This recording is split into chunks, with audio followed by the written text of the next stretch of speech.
Oh, okay. Thank you so much for joining us today and for this beautiful and very important film. Thank you for having us. As I told before the screening, I really want to hear impressions, and I'm ready to answer to your questions, to the audience questions. So just want to thanks for sharing this film. Yeah. So I'm going to start asking a few questions, and then we will let the audience in. So I was wondering first about if you could talk a little bit about the meaning behind the title of the film, Klondike. So many senses back of the naming. It's of course the first. Let me tell before I will say exactly the answer. I should tell that film is communicating with audience sometimes just with the imagination, not with the images. We decided to leave some pictures behind the scenes, and the camera moving sometimes, like not logically. I mean, we are not showing something because we believe in viewer, and we believe that your imagination and your emotional memories are enough to connect with the images which we propose, even if sometimes they are, not trying to push you. And that was the same as the name of the film. Just 1 year ago, when Klondike was invited to Sundance, it was in October last year, there were nothing in political field or media field about war in Ukraine. It was something like mirage, And this mirage sense, I was trying to bring to the name of the film, because I remember when MH17 airplane failed, and we were watching documentary videos. There were many dead people, spread it all in the village. Yes, we don't have that images, but we remember them. And it was this question: what is for they are dying? Why they died? Who is guilty? And it was kind of this, field full of people and their stuff, which remind me in mirage, these gold rush fields, I would say, or mountains. And I was started to think how to bring sense of Donbass, which is industrial, question of who is hero. I mean, this scene with Stolik Yarek and mercenaries, which is quite classical cowboy scene, I would say, like American style somehow. And I also wanted to bring states to the film, like a mirage, because they were not appeared in political conversation in 2014, but it's a very important country to talk about world safety. And the film is based on a true event, the catastrophe of the Malaysian airline that got shut down. Actually, inspired by it was the main point to start to work on this film, because in 2016 it happened such that 17th of July is also my birthday, and I remember all progress of this tragedy. I remember how it was shocking. And next year it was quite memorial. But we Ukrainians, and I believe Europe also, we were waiting for answers and for more proactive action of politicians. But in 2016, I realized that it became quite symbolical event, but it was not judged like a political. And this was the year when I decided that I have to start to work on this topic and try to tell a story about locals, about Ukrainians, but like at least try to make foreigners, Europeans, to feel them quite close. And what was it that made you want to tell this story in the format of a fiction film and not a documentary? I'm feature film director. And there is actually a documentary about MH17 already. I think they didn't start yet their distribution. And I also wanted to... Documentaries very often is a format of the film which is giving answers. Like, who did, when did, why, which kind of... And that's all. It's like...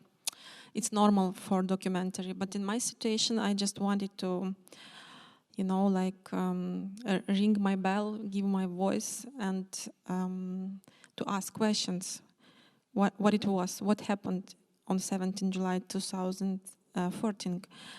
Was it mirage, which we forget all, or it was a real event ignored by world politicians, and maybe is it beginning of bigger crime? And actually, during Sundance, on 21st January 2022, this year, when we got first reviews from journalists, it was written, Klondike is a movie about war in Ukraine. It appeared, this sentence, war in Ukraine. It just appeared after the film. And for us, it was something unbelievable because we were forcing with naming local conflict. And Mehmet, from a producer's point of view, what was it that drew you to this story? Maryna asked one question. This was her birthday, as she told. She asked a question when she's writing script. If 300 innocent people killed in middle of Europe and nobody is declaring who is guilty, what will happen to local Ukrainian people? Who will be the voice of these people? So if 300 innocent people can kill by someone, everybody knows, what these people will make to local Ukrainian people? This question was a tough question for me, and I think as a producer we have to go on it. This question, this humanity question, attracted me about Maryna's aim to make this film. So we involved the project. And the film is dedicated to women, as we see in the end credits. Could you tell us a little bit more about that? Yes, it's dedication to the future. It was quite emotional moment when I watched first draft, I would say, because of course I watched scene by scene and so on. But when I just sit, I think it was December 2020, and I watched the movie, and it was like so much about the past, about 2014, and it was so much about nowadays to push people again, to remind events, not to forget really innocent people, to think about that. But then suddenly, in the end, I started to think that we made quite powerful message about future.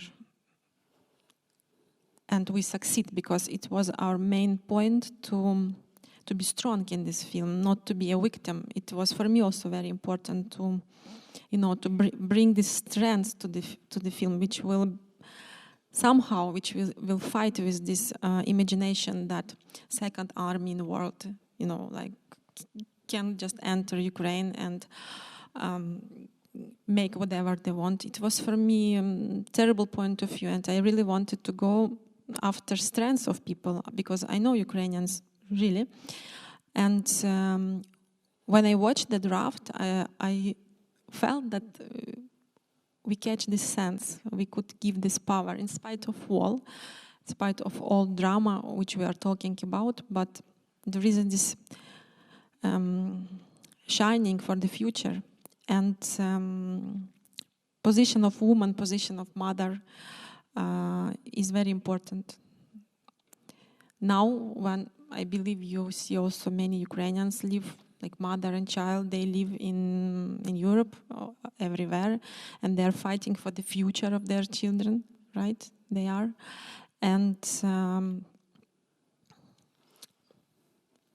it's also so much about women in Russia to understand that they also have power. And this is also their responsibility to grow a future generation of boys, men, you know, and it's also our Ukrainians, our responsibility, like of women. It is still in the hand of women to give satisfaction to son. Will it be men who will, you know, fight and destroy, or someone who will create values? It is so much about women, about this sense. And that just came me suddenly like a spark. It was not planned. And it was not only about Irka, it was about this strengths of the future, I would say. Searching of these strengths in the future. We're going to open up for questions from the audience. So if anyone has something, yes, we have someone over there.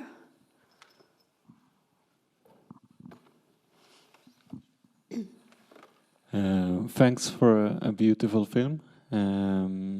2 questions. I really like the scenery. Where was it filmed? Very beautiful.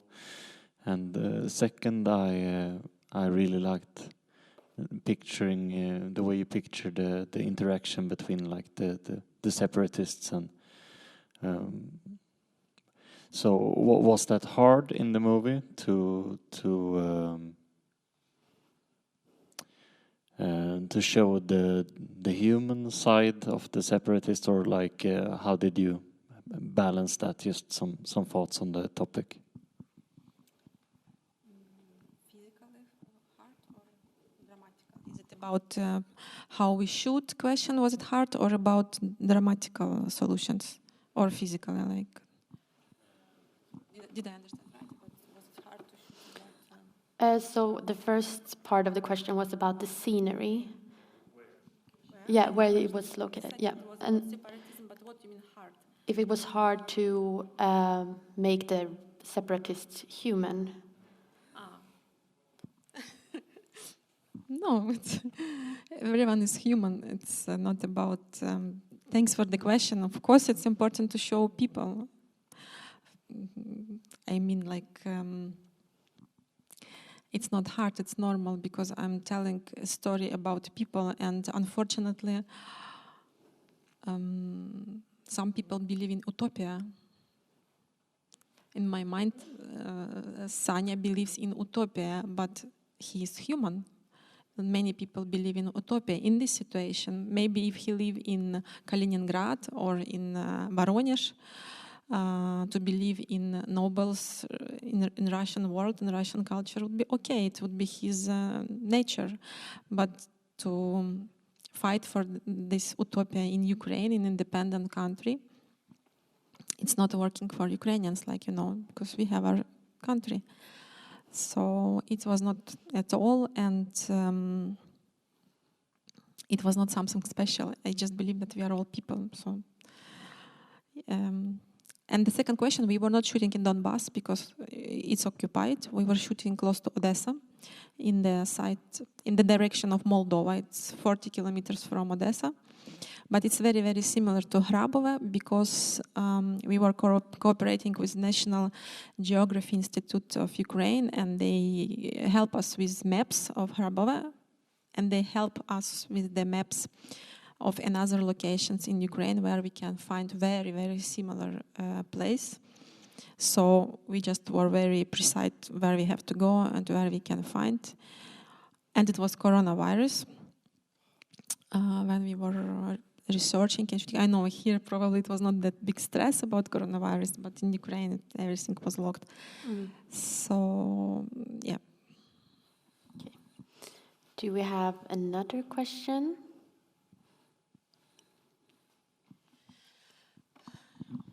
Okay. Our In opinions. the back.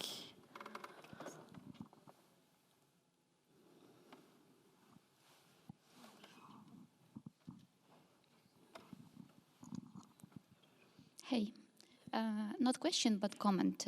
It's really emotionally strong film, and maybe because I'm Ukrainian, maybe because I'm a mother, but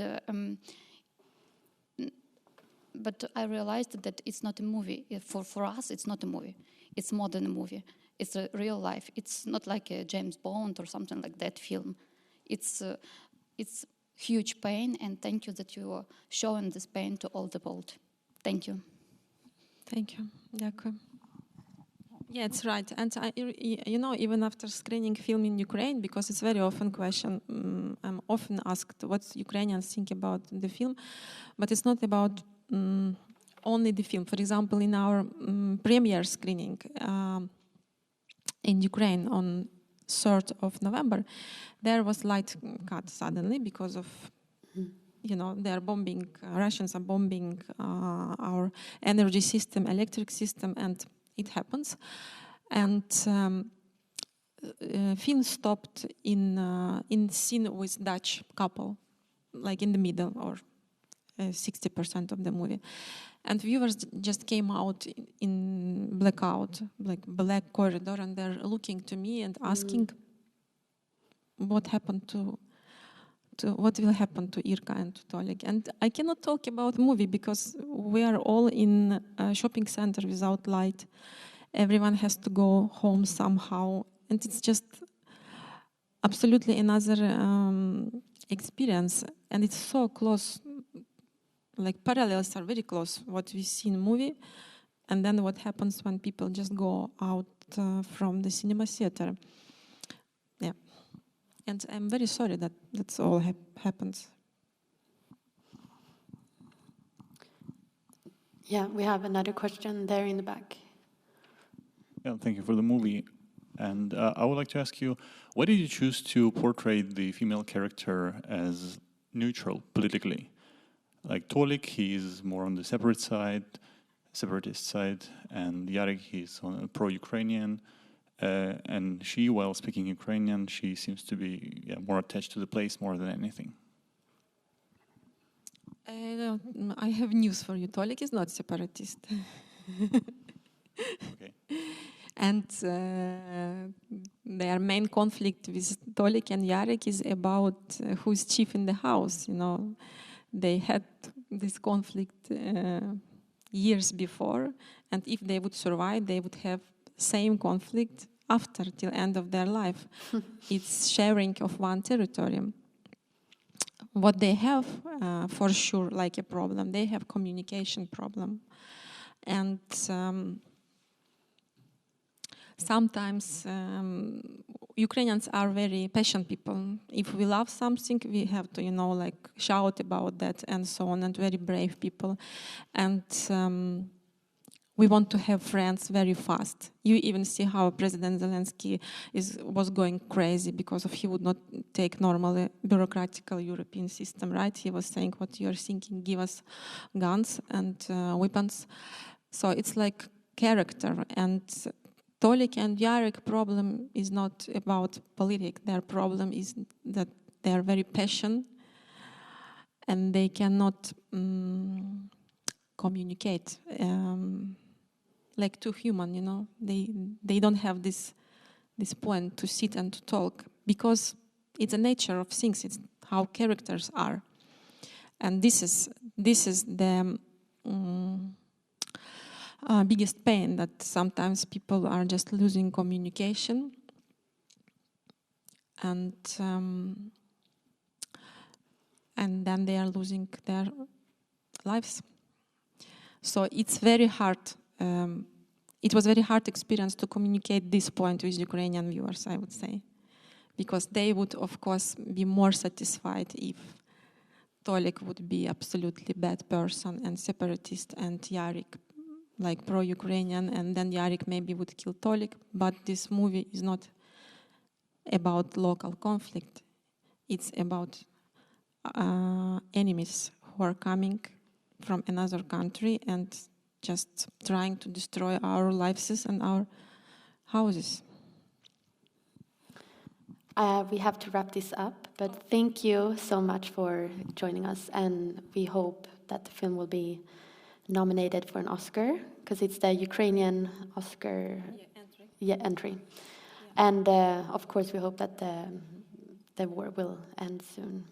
Yes, and I really appreciating for your interest. I feel from audience that's how you feel. I think I feel, and I would be also really appreciated for sharing your opinions in social media or letter docs or IMDb. It's all very helpful for the film to be visible and to understand that we are touching your emotions and you have your opinions. And maybe Bahadir. Yeah, this is for me also more than a film, as not only for Ukrainians, because also I believe cinema is not only entertainment, and sometimes it gives us a chance to discover a life choice with a character, as most of the viewers is asking about who is separatist, who is not separatist. When the conditions push us about to selecting sides or act in one side, what I like on Maryna always try to select the humanity side of the characters, and I think these identifications we can go out as an audience, and this experience can be enough to experience war, and just we have to position ourselves against war. This is for me as an experience of audience. When I watch movie, I say, okay, I see it, and I don't want to be side of war. This as a producer, we take very big economical risks and many things, but as a professional and also as a human, it satisfies me to end, not to give answers and to give questions to people and to have this experience. I hope you get it. And I personally, will continue to be side of Ukrainians in this war, because they are protecting their country with a heroistic passion. That's what I can say. Thank you so much.